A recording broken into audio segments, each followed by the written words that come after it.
Les amis, une petite histoire. Donc c'est l'histoire du Rav Hoffman quand il était jeune Bachour à la Yeshiva. Il allait à des cours de son Rosh Yeshiva, donc du Rav Isaac, qui se faisait en petit comité chez lui à la maison. Et en fait, il raconte qu'un jour, le Rav Isaac, il était en plein cours, et sa femme, elle arrive et elle dépose sur la table un plateau avec des oranges.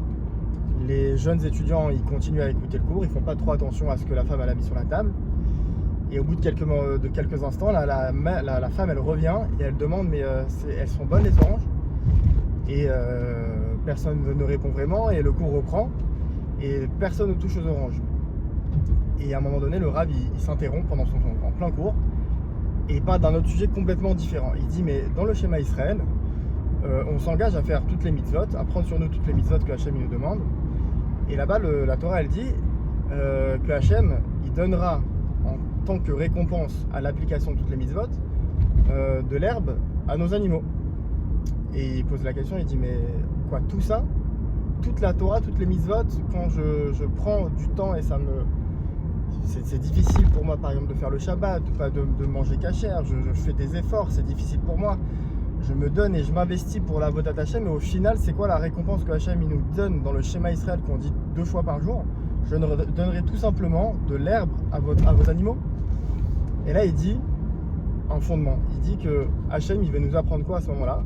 C'est de dire qu'une chose elle n'a d'importance, mais pas en soi, mais par la personne qui te la donne.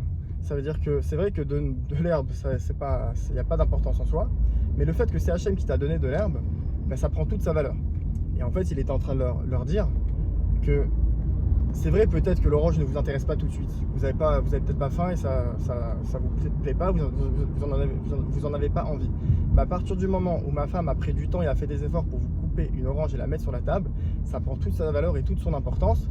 Et donc, par respect, il faut la consommer, il faut la prendre. En tout cas, il faut montrer, en tout cas une reconnaissance ou un merci. Il faut montrer qu'on a fait attention à cet effort-là. Et ça, cet enseignement, il est fondamental dans la relation dans le couple.